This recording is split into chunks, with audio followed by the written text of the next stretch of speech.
Next question. Do you have shared property? Hey, I can do one, yes or no. No. Great celebration. There was a yes or no question. Let's go on before I blow it. Is this a non-profit organization? That's profit, P-R-O-F-I-T. Not P-H-E-T. Right, thank you. It's safe to say that it's non-profit. But it's not an organization. We kind of, at one point in our lives, historically viewed things a little bit differently. You know, we kind of viewed it as the freedom to do that, as long as, you know, there was nothing imposed by outsiders as to the way we lived our lives and so on.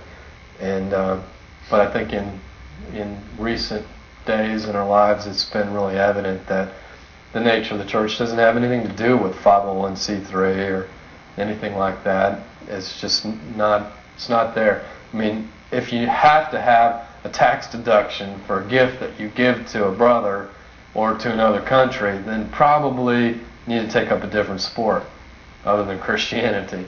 I mean, and that's you know, tax shelters and things like that are the essence of what a non-profit organization is. That's the difference between writing a check to IBM and writing a check to a 501c3 organization, not-for-profit organization. Is one is tax deductible and the other is not.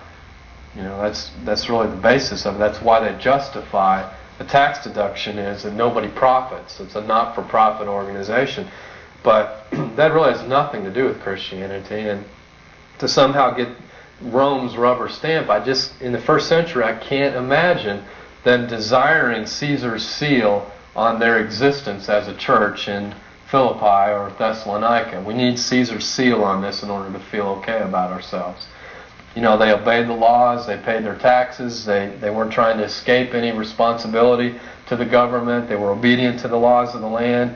But as far as Caesar's stamp needing to be on their existence, it has no bearing. You know, it's sort of like the difference between teaching your children at home, educating them out of the life of Christ and the family of believers, versus sending them to unbelievers 6-8 hours a day to be educated. Can you imagine the Israelites sending their children to the Philistines to be educated?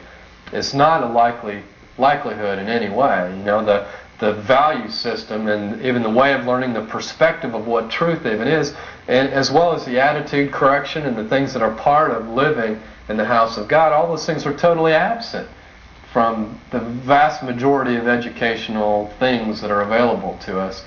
And the same is true with our involvement with the government. You know, what fellowship does the church have with Uncle Sam or Caesar or the IRS? I mean, it's like I said, I mean, everybody wants to obey the laws of the land and pay their due share of taxes. Nobody's trying to escape anything. But as far as needing Caesar's seal or the Philistines' education or their seal, that's why separation of church and state existed in the Constitution. Wasn't so that there couldn't be prayer in schools, but it was so that the government wouldn't mess with people's freedom of religion. That was the reason that constitutional amendment was stuck in there, was so the government wouldn't interfere with religion, not that religion wouldn't interfere with schools and government. So basically, we've got the freedom to be friends and love Jesus, and that's what church is, right? And I don't need a tax deduction. And, you know, as far as church goes, from the world sense of definition of church, I don't even know what that is. I guess I don't go to church. I'm not part of a church.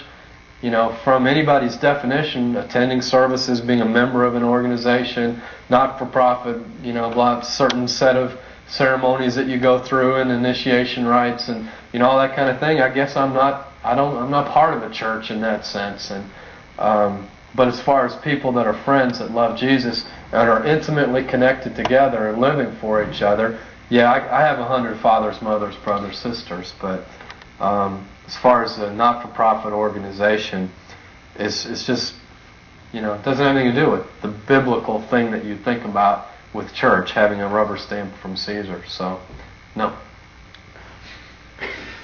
See, that was yes or no, kind of. Next question? You're going to go into discipleship? Did you stop already? No. Let's go. All right. Let's keep cooking.